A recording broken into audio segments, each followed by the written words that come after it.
Tere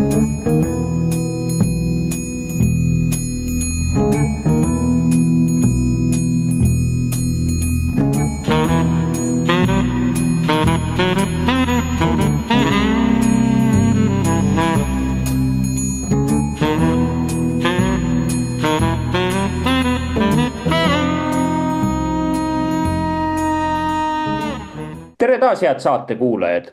Saates osalevad elektriinseneri õppejõud Andres Saukas ning saadet juhin mina, Maarja Maripuu, tuntud sisulooja ja suunamudija on konservatiivne mõtiskleja ja uudisteportaali eesti.com toimetaja ning saatejuht.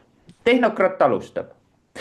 Eelmine saade Tehnokrat 29 võeti hästi vastu, samuti laekus palju küsimusi energeetika kohta nii Eestist kui mujalt.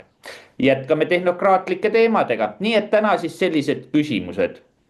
Kuidas proovib suur Taani elektrituulikute paigaldaja ennast pankrotist päästa? Kas erasektori päikeseenergia tootjatelt peaks toodetava elektri eest peale maksmist nõudma? Kuidas kommenteerid, Andres, palun?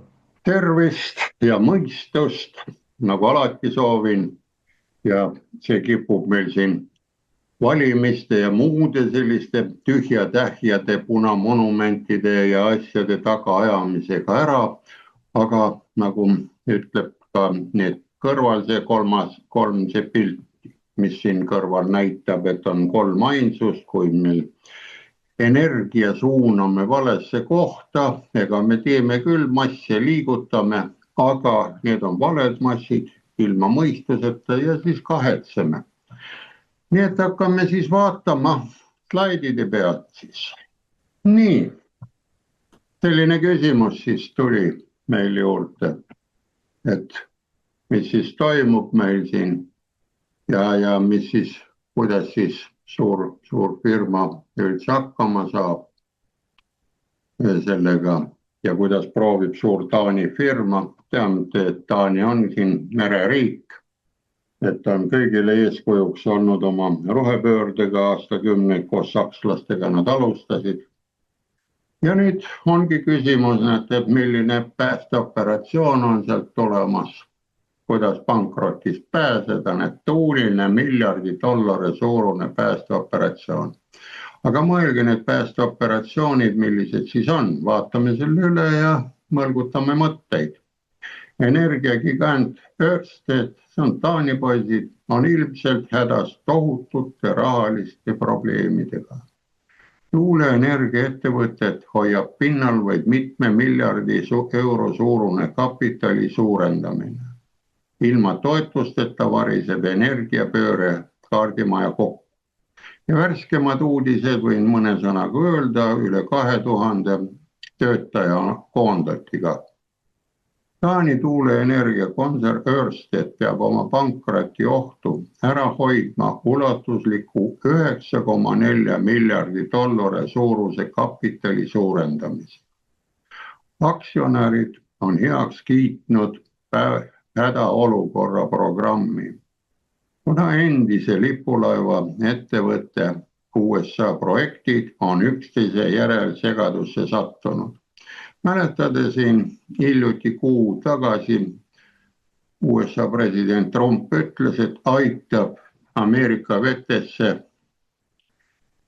tuuleparkide ehitamisega ja näete siin on, et üksteisega on hätta ja segadusse sattunud, mitte ei jää ära, aga nad on segaduses, nii nagu inimene on segaduses, on ka tuulepargid segaduses seal tuulikud või ma ei saa aru. Ja selle vallandas poliitiline sekkumine Washingtonis ja tegevusalased probleemid, mis on ammu eskaleerunud eksistentsiaalseks kriisiks. No, tahame eksisteerida või mitte, mõelge nüüd inimesed siin ka meil koha peal, siin Eestis, kui me ikka jätkame samas kellegi moodi olemist, nii euronormide täitmist, standardid, mida nad mõtlevad ise välja eesotses seal Rootsi pea rohepöörega Gretaga, ma teist nime ei hakka ütlema, ma usun, ta on kuulus teise nimega.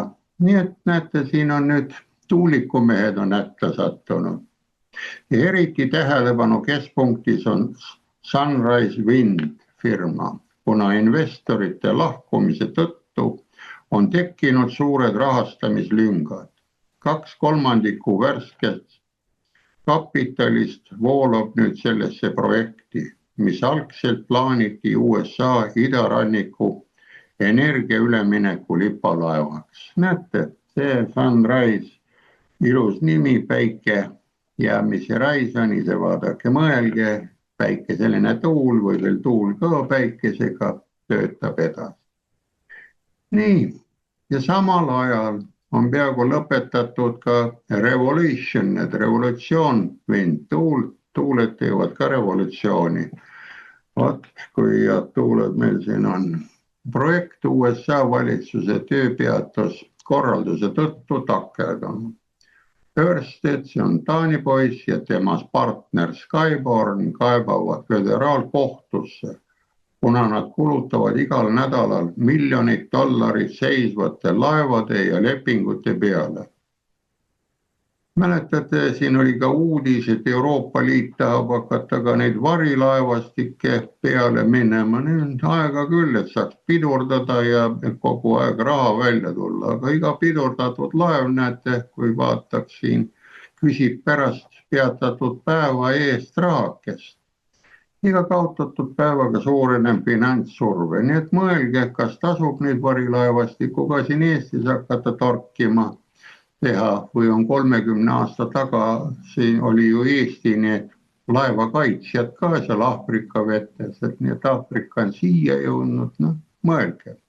Aeg on konstant, nagu ma teile alati olen siin korrutanud, nii et varsti on ikka lumi maas, võite mulle vastu vaielda, kui teda on vähe, aga teda ikka tuleb. Ja probleemid kuhjuvad ka väljaspool USA-d. Euroopas on nõrk tuul aeglustanud energia tootmist ja Taiwanis on ehitusprojektid edasi lükatud. Ørsted on sunnitud oma kasumi ootusi taas langetama. See on märk sellest, et need ei ole piirkondlikud raskused, vaid pigem struktuurne risk ettevõtte ärimudelis. Need, kes sõltuvad tuuleenergiast, kuulake nüüd inimesed siin, sõltuvad ebatavalisest ilmast, poliitilistest kapriisidest ja toetustest. Niipea kui üks neist elementidest ebaõnnestub või ära kukub, ütleme, näete, kui poliitiline kapriis ära kukub näiteks, on kohe asi paigas, on kohalikud mehed, nii nagu Saksamaal seal oli, traktoristid saavad ka mõne tuulikuga pikali tõmmata, et sinna alla kartulit hakata panema. Näete, variseb kaardimaja kokku. Finantsturud on seda juba ammu tunnistanud. Vaadake, keegi ei kuule, ei majandusmehi, päris rahandusmehi, kuulavad ilusti blondiinid, kes seal Brüsselis kõnnivad ringi. Neid naisterahvad, need ei oska ei rubleda, rääkida. Üks kohalik, kes meil oli, ütles, et lugege käima huultelt. No sellised, kui huultelt lugemine tuleb, siis tähendab, teised ei ole tema sõnu väärt, et oleks kõrvad kuulaks. Nii et mõelge ise nende asjadega ja sama ju vaadake, kui hästi see äri õitseb, võib-olla õitses seal, kui olid kõik asjad kinni, aga abikaasa tegutses ikka rahulikult edasi ja näete, need valimisedki näitavad, mis toimub siin. No aga läksime korraks välja, lähme siis edasi. Ja näete, et C&P Global alandas Ørstedi reitingut tasemele BBB-, vaadake ise, kui kõrge see on majandus, äri ja turgudes, mis on viimane samm investeerimise järgult rämpslaenude segmendi sukeldumiseks. Ettevõttesse praegu pumbatavad miljardid võivad kuude jooksul aurustuda, kui viivitused jätkuvad. Ma ütlesin, 2000 töötajat lasti lahti, tähendab palgafondid jõudsid nad kinni tõmmata, kuidas see lahti ja kui palju anti, aga enam see leiva ja pudrusööja seal kõrval töötaja enam raha ei saa. Ja see, mida See, mida väidavad end olevat tulevikutööstus, osutub püsivaks ümberkorraldusjuhtumiks, mis oleks pidevate päästepakettideta teostamata. Sellega seoses on huvitav ka see, et Accionar, keda on ise mõjutanud poliitilised sulgemised USA turul, investeerib peaaegu $1 miljard värsket kapitali. Veel tal on seda rahamasin, ei jää tal seisma. Ta ei suuda seda pistikut, mis sealt seinast välja tõmmata. Muudkui raha tuleb ja põrandal laiali ja koristaja tuleb ja viib kilekottidega, kuhu vaja on. Siia Eestis oli ka kusagil kilekottidega, oli mingi 10 miljonit. Ja ettevõtte, mis kannatab oma äris samade riskide all, toidab seega oma raskustes olevat konkurenti. Lõppkokkuvõttes saab selgeks, et väidetav energiapööre ei ole stabiilne majandussektor, vaid poliitiline projekt, mis neelab miljardeid ja ajab ettevõtted allakäiguspiraali. Häid investeeringuid kindlasti selliseid ei näe. Ja näete, mäletate siin mõni Tehnokraadi saadet tagasi, oli juttu ka meil see pinge 2025, näete, siin on vastus olemas. Miks võeti energeetikuid 200 esimesele kursusele? Näete, see on poliitiline projekt ja raha pombatakse praegu sisse, et neid tuulikuid ja neid päikesepaneele on vaja ka hooldada ja remontida, sellepärast peab, kes oskab neid. Ja kuna need väiksemad elektrikute koolid on niigi neid päris elektrike huvilisi täis, siis elektrikallakuga ja mõistega võeti siis juurde. Aga see on minu subjektiivne arvamus, sest kui mina käisin koolis, siis oli ka inseneride kõrgharidusega juhtide limiteeritud, et juht ei saanud kuidagi moodi rohkem olla kui töötajaid. Mõelge ise ära, kui on ikka 10 kindralit, 10 juhti ja üks haige pensionärist reamees, sõdur, sellega tehakse siis suur rünnak kellegi vaenlase vastu. Mina kuidagi moodi ei kujuta seda pilti, aga tänapäeva, ma arvan, inimesed kujutavad. Ja lähme siis järgmise küsimuse juurde.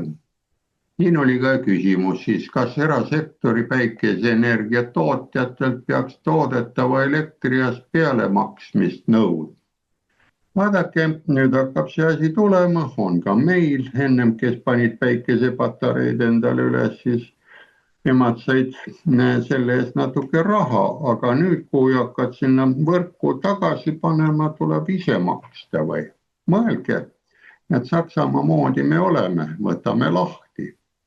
Näete, tuleks nõuda. Esiteks öeldakse inimestele, et nad saavad oma elektriarveid vähendada oma päikesepaneelide ja rõdu elektrijaamade abil. Vaadake, mulle see sõna meeldis. Rõdu elektrijaam, see on see päikesepaneel või rõdule saab panna ka väikse tiiviku, mis on rootortiivik, mitte ei ole see klassikaline, mida igal pool müüakse, aga kus on tünn, selline rullib seal, ei sega kedagi, mida vanasti juba ammu sõja ajal tehti. Ja nüüd küsitakse neilt veelgi rohkem. Nõudmised elektrivõrguga liitumise kulude jagamiseks on üha valjemad. Saksamaa on viimastel aastatel kogenud tõelise päikeseenergia buumi. Mäletate, siin ühes saates ma ka toonitasin, et esimest korda rohepööret mainiti 1980. Sakslased ise toonitasid, et see oleks väga ilus hea asi hakata minema päikese poole ja nii edasi, et saaks odavama. Aga kui mingi asi läheb massi käest ära, palju, ütleme, nõukaajal siin kalameestega sai rääkida, kui traalidega tõmmati sealt Aafrika ja muu võrkudega liitne kala välja, enam külmutusse ei mahtunud, lasti need kalad tagasi, siis oli kaptenid ja kes seal püüdsid, ütlesid, siia kanti ei ole vaja mitu aastat enam tulla, sest kala siia ei tule, see on kalade surnuaed.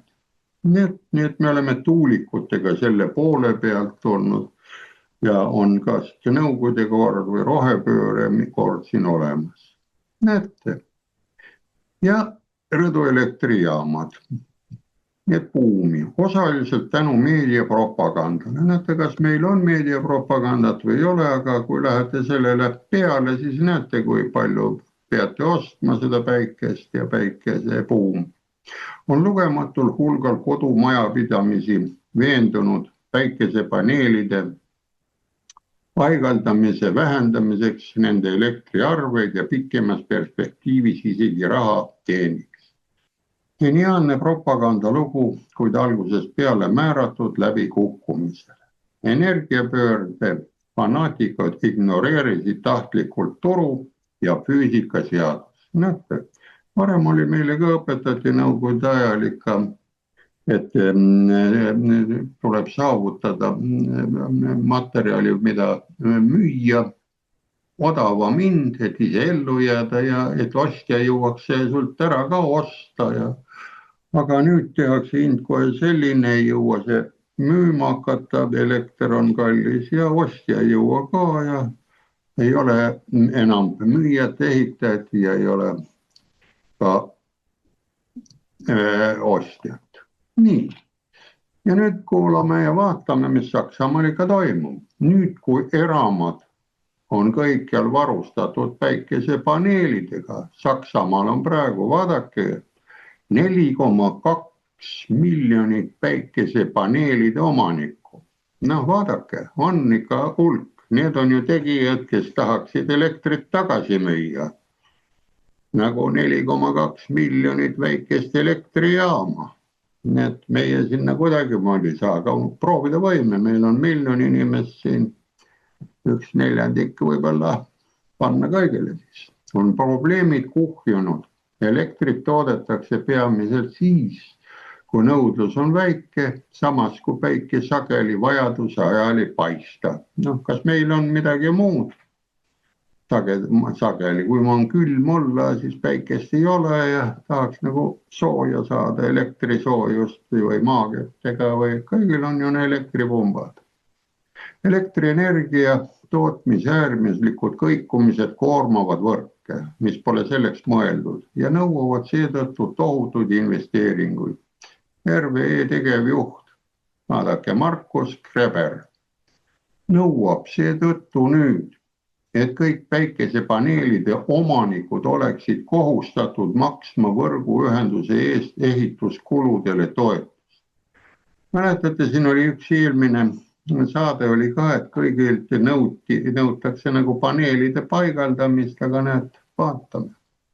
Ja seega peaksid inimesed kõigepealt kulutama raha päikesesüsteemidele ja kõigele, mis nendega kaasneb, seejärel andma raha elektrivõrkude liitumise kuludesse ning lõpuks piiratakse ka nende endi elektritootmist, mida arveldatakse netomõõtmiste kaudu, mitte korraga, vaadake, neto natukene tuleb, sealt peab olema, aga kui mul ikka bruto on, kõik lambid toas põlevad ja sealt seinast tuleb ja päikesepaneelidest tuleb kolinaga, siis seda nad ei maksa, mis tagasi läheb. Sest keegi ei vaja elektrit tootmise ajal. Näete, kui päike paistab, isegi päike ei taha seda elektrit tagasi võtta. Võiks temaga lepingu teha, et ta ostaks meilt tagasi. Sest meil need erakonnad ei taha kuidagimoodi selle teemaga tegeleda ja neid ei huvita ka seakasvatused, kõik sead maha ja põllumajandust ei ole, et paneks hoopis kartuli kasvama päikesepaneelide asemel. See ülejääk, kui seda ei piirata, müüakse välismaale negatiivsete hindadega. Olete kuulnud, et meil on ka negatiivsed hinnad siin juba olnud jupp aega, aga keegi meile nagu peale ei maksa, seal peaks tulema negatiivne arve siis. lihtsalt läheb nulli, aga see peaks olema, kui on negatiivne, et tuleb ja mul on nii palju katuselt tuleb ka näiteks mõelge, tuleb seal 100 vatti minu katusel kool olemas ja tuleb ka igalt päikesepaneelidest tulevad seal ära, siis see 100 vatti, see peaks ju olema makstud. Kulutan sealt 10 vatti ära, sest mul ei ole seda vaja rohkem, nii 90 vatti või kilovatti eest peaksin raha saama tagasi. Ja siis mul arved ei olekski suured praegult nagu siin Euroopa süsteemis. Ja näete, ei tule välja, sest sakslased on meile eeskujuks ja küll me paneme ikka neile järgi.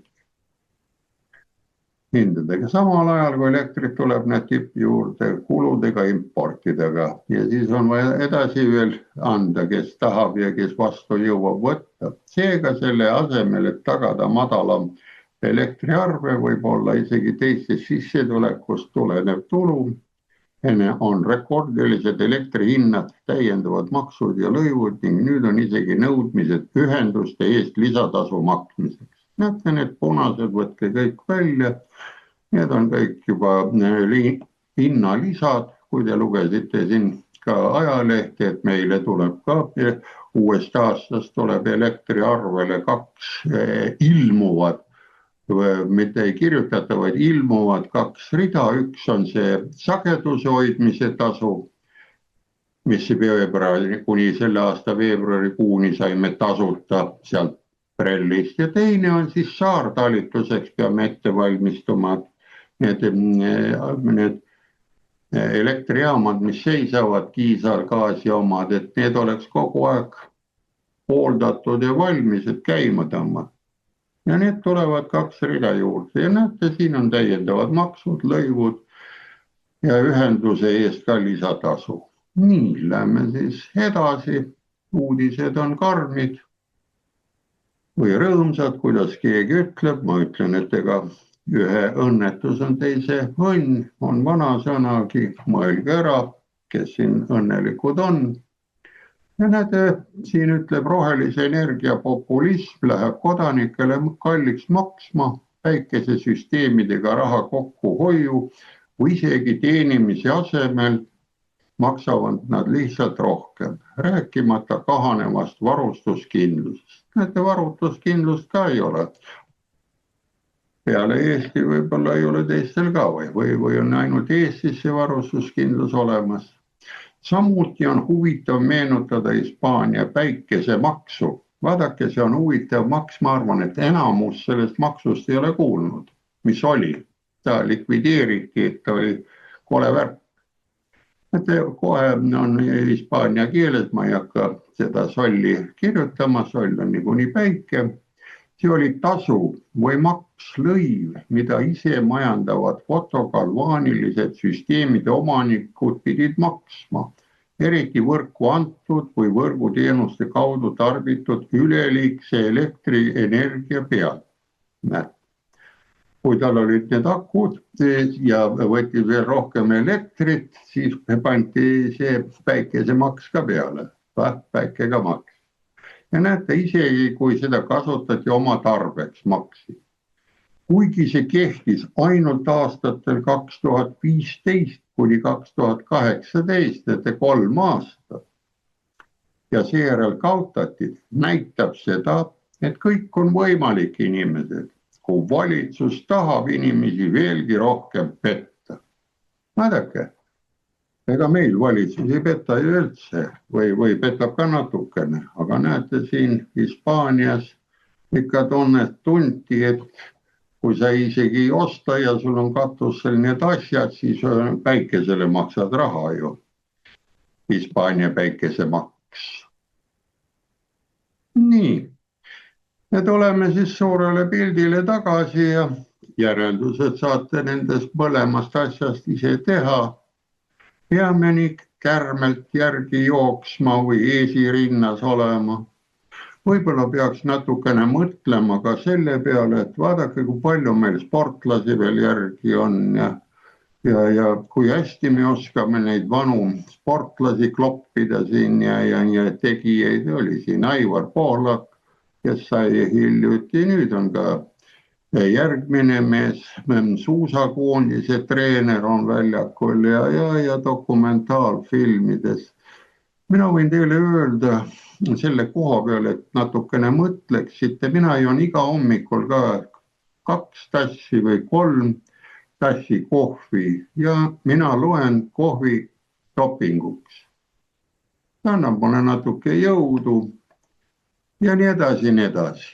Tahan öelda, kui on dopingud igal pool olemas, siis milleks valitakse mõni üksik selline välja, kui see võib-olla doping ei olegi, kui hästi sügavalt minna oma verd hommikul või eelmine päev lasta kilekotti, panna külmkappi ja pärast järgmine päev võistluspäeval teha see tilgutiga ülekanne, kas see on nüüd doping või ei ole. Või panen seda inhaleerimist nagu norralased piuksutavad, et nad on seal kõrgmägestikus ja nii vot see oli nüüd sama energia kohta, mis läheb, et elekter ja inimorganism, need on kõik ise taastuvad enamuses ja kui võtabki keegi mingit ära, palun, pane ka seda dopingut, keegi ei ole. Igaüks elab oma ette ja praegult hakkame süüdistama eraldi kedagi ja ei luba neil olla isiksused või isepäised või kuidas meil öeldakse, ärme lastele seal koolis midagi õpeta. Küll nad on, hindeid ei tohi neile panna, nad solvuvad aga arvestage seda, need suurmehed ja sportlased, kõvad mehed, need ei tee teile sellest välja. Võite vaadata ka ära huvi pärast ka. Mitmes oli eelmine aasta Eesti suusameistrivõistlustel Andrus Veerpalu ja kui vana ta on, kas ta on noor poisikene või on ta vanamees. Nii, minu poolt kõik. Aitäh sulle. Selles suhtes, et minule näeb see rohepööre riiklikul tasemel täpselt nagu müügimees oleks ukselt uksele tulnud ja pähe määrinud mingit teemat. Aga nüüd on selle vahega, et meil puudub 2-nädalane tagastusõigus sellele risule, mis on antud.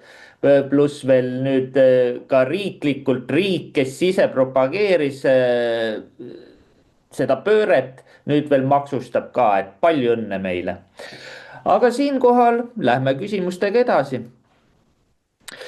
Kas Saksamaa on energiakatastroofi poole teel? Kas pimestav sügis on varsti kohal? Palun, Andres.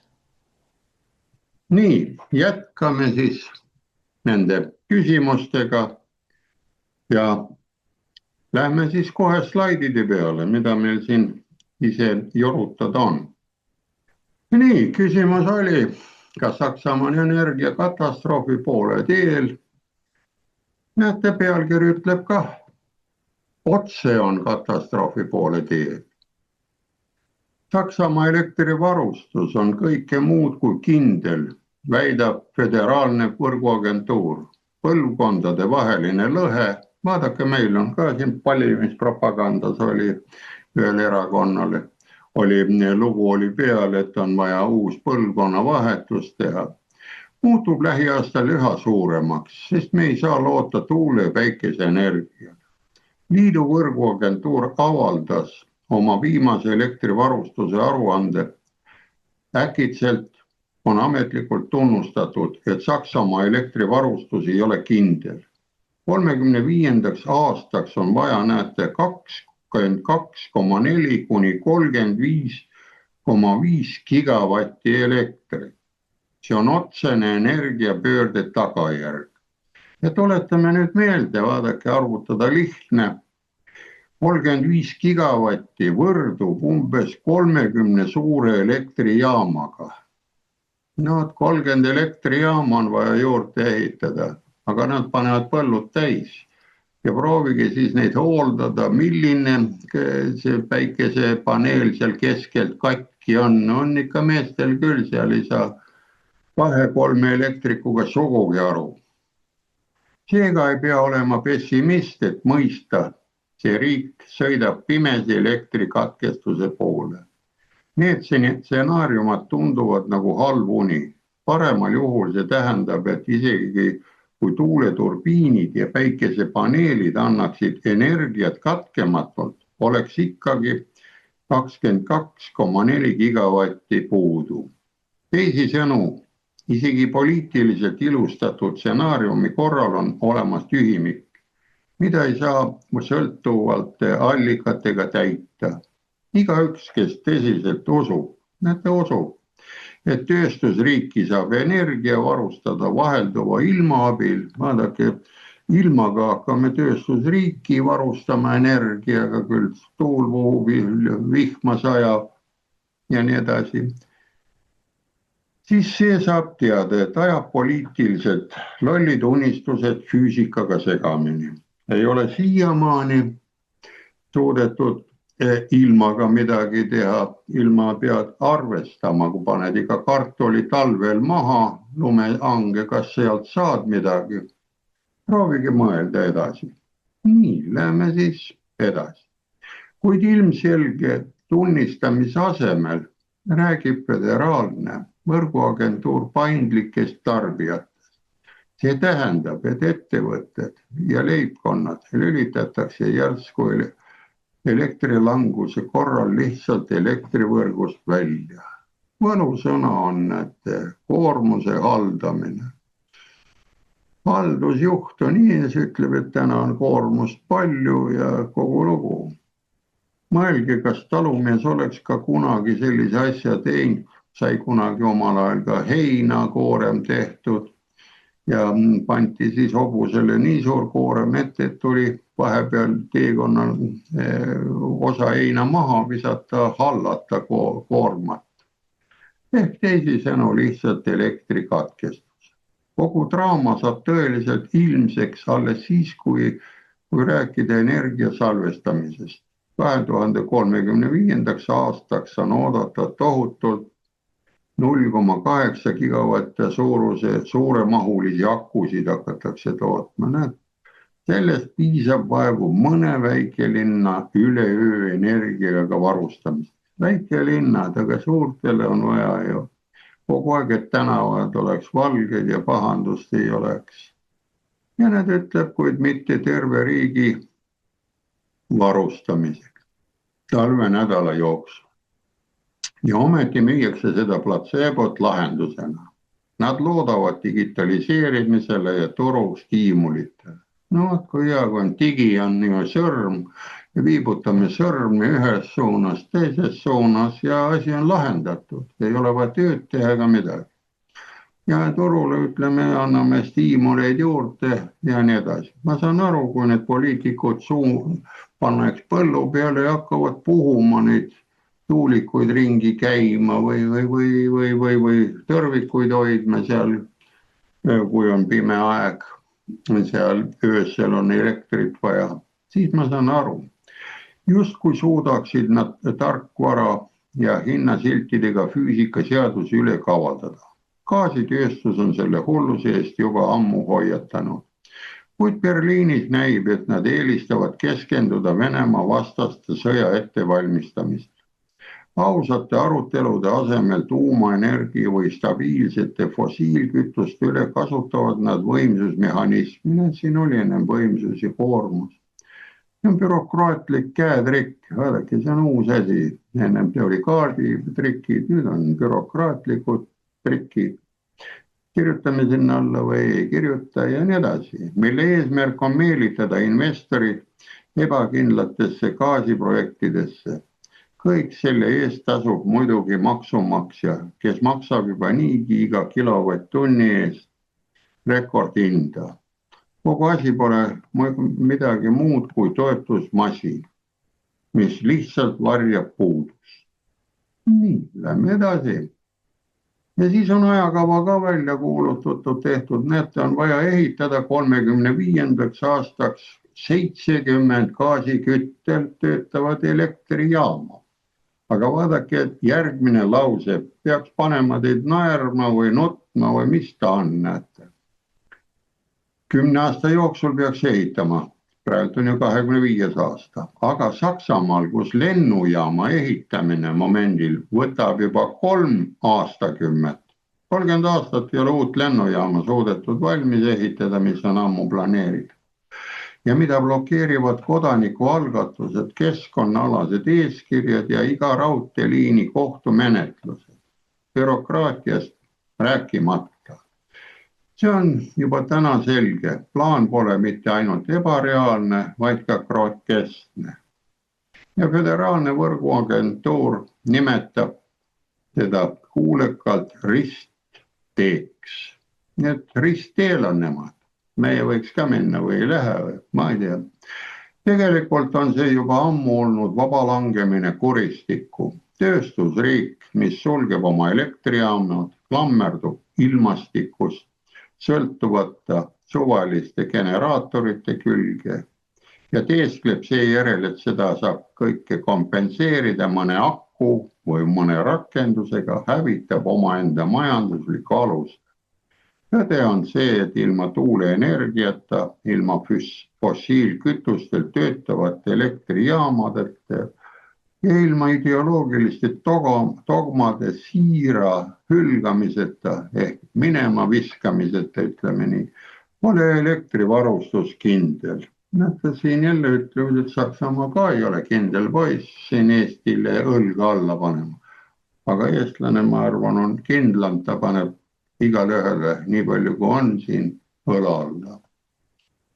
Ja nüüd teine küsimus oli, kas pime sügis, pimestav sügis on varsti kohal, need Saksamaal on lähenemas või ei ole. Samal ajal hoiatavad võrguoperaatorid juba sügiste tundide pikkuste üksikute elektrikatkestuste eest. Kirjutage üles. Ma arvan, et kui me oleme nende moodi, siis meil sügisel ja talvel hakkavad need üksikud elektrikatkestused tulema. Aga kui pikad, seda ei tea. Ja natukene ajalukku minnes, kui oli Ukraina, enne Ukraina sõda, seal oli üks naiste rahvas Krunniga, Tõmusenko Julia. Tema andis Krimmi päevas 4-tunniste tsüklite katkestute kaupa elektrit. Ja sellepärast Krimmi inimesed nagu tahtsidki sealt Ukrainast ära minna, eriti Krimmi tatarlased, kes seal elasid. Aga sellest ei räägita meile. Aga ma rääkisin ühe inimesega, kes seal elas ja ta rääkis, sest 4 tunniga ei jõudnud külmkapka üles külmutada uuesti, Krimmi on päris soe. Ja vot siis olidki ära, et mis sa teed ja söö ainult üle soolatatud toitu ja nii edasi. Nii et arvestage Krimmis, kes on olnud, selline asi oli seal olemas. Nii. Viib need poliitika kuristikku ja põhijärguvõtja Amprion juht Müller teatas otsekohaselt elektrikatkestustest. Ta rääkis ettemääratletud gruppidest, kes peavad sügisel korduvalt kuni 1,5 tundi elektrit olema. Need ma räägin seal Krimmis, seal oli 4-tunnised augud, 1,5 tundi istume siin ka või. Aga 1,5 tundi, kas torud ei või ära jäätuda meil siin, kui hakkame sealt ole üle võtma ja nii edasi. Haiglad jäävad avarii elektrijaama, jäävad, nendel on olemas küljes, panevad oma kütuse käima, aga supermarketid suletakse ja tööstusettevõtted on sunnitud tootmisliinid sulgema. Näete, seda ütleb septembrikuus, näete 15. septembril ütleb siis see põhivõrgu ette, meil on põhivõrk on Elering, nendel on Amprion, ütleb ette, et talvel on seda oodata, ootaks ka meil ära, milla meil midagi öeldakse. See oleks ka hea öelda, me teeme ainult siin pommivarjendeid, oleme kuulnud, et on need vaja sireene, mis käima ei lähe, vahel on olemas. Aga siin on näete tõsine värk. Seal on ikka veel mõni mees töötab, kes jagab midagi elektris seal nende põhivõrgus. Ja näete, ütleb, isegi päikesepaiste ja tuulega on katkestused lähedal. Kibedalt naljakas iroonia, arvestades päikese ja tuuleenergia kalleid toetusi. Nii et paneme raha sinna kuhugile ämbri või kilekotti ja tuba on meil soe või. Sinna näitab, võrdleb, mina ei ole siin midagi välja ütlenud, see on Christoph Müller. Pealik räägib ikka energeetika. Olukord paljastab Saksamaa energiapoliitika põhiprobleemi, juhitavate elektrijaamade võimsuse puudumise. Energiapöörde utoopilised eesmärgid on vastuolus reaalsusega. Ilma paindlike gaasiküttel töötavate elektrijaamadeta kukub võrk kokku. Isegi Müller, me rääkisime Müllerist, mäletavad, meie vanemad mehed mäletavad, oli Stirlitz oli ja Müller oli selline film, need kevadised hetked olid siin, see Müller oli tollal filmistar, siin ka ütleb, isegi Müller, keda peetakse kaine mõistusega praktikuks, on söö järk-järgulise kaotamise suhtes skeptiline, võiks ütelda kriitiline, et ta ei taha minna, aga näed, ma ei usu, et me suudame sööst järk-järgult loobuda, ütleb ta, mis juhtub talvel, kui saabuvad pimedad perioodid. Ta räägib talvest pimedatest perioodidest, aga meie saame lisada pimedusele võib-olla ka külma perioodi või. Me oleme Saksamaast ikka natukene jahedamas kohas. Räägitakse, et tulevad Uraali mägedes sealt külma ood, peaksime sinna seina ette ehitama võib-olla. Aga Botnia poolt tulevad paremad pood. Kui kuulati ilma teadet, siis see Botnia lahe asjad tulevad esimese teise lausena sisse, et nad on mul pähe kulunud. Ja Liidumaa võrguagentuur pakub kainestavaid tõendeid. Nii et palun, tuuma- ja kivisöe energia järk-järgulise kaotamise tõttu ähvardab 35. aastaks kuni 35,5 gigavatti suurune edastatava võimsuse defitsiit. Ja Müller vastab, meie teod on olukorrale vastavad, kuid mitte meeldivad. See tähendab tõlgitana, kõik seni poliitiliselt otsustatu lõhub elektriturgu ja ohustub nii leibkondi, haigleid kui ka ettevõtteid. Tuumaenergia on Mülleri jaoks endiselt tabu. Ta taha teha. Tuumaelektrijaamade rekonstrueerimine on liiga aeglane, liiga kallis ja terava tarnekriisi seisukohalt ebaoluline.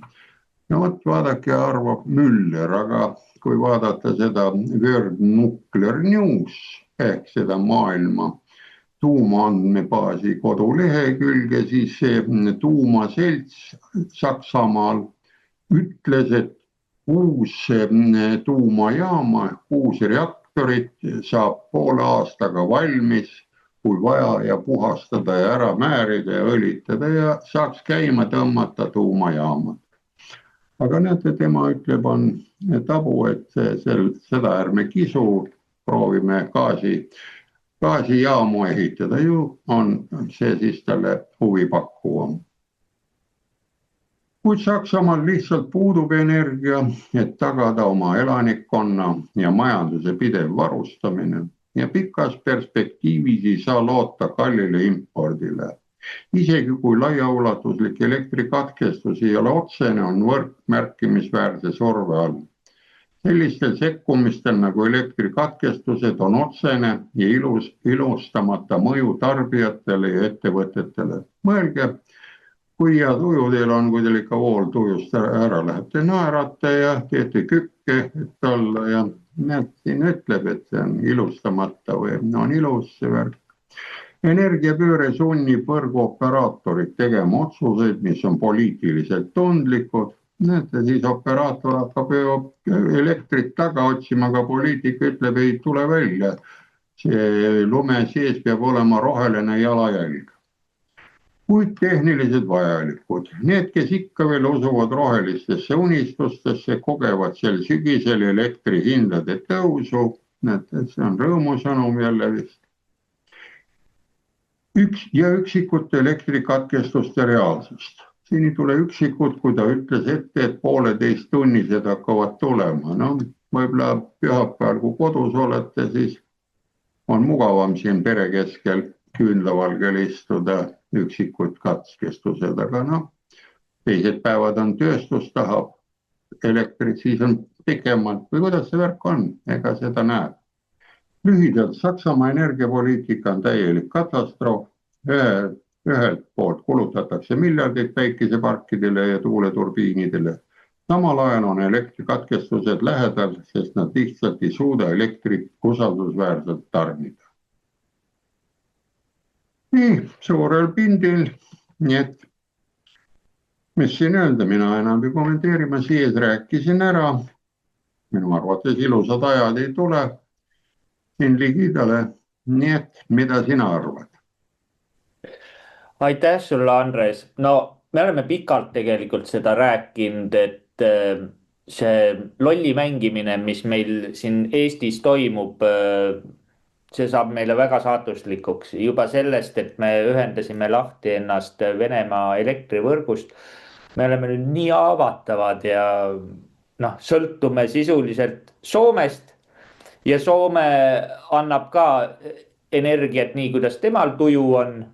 Ja see Suwałki koridoriga, see pisik kaabel, mis meil siin on, et see on nii suure turvariskiga, et kui seal peaks nüüd mingi konflikt või asi olema, siis me olemegi kohe hoobilt kiviajas. Et aga ma ei tea, võtame selle saate siis kenasti kokku, et kõike head ja nägemist. Nägemist.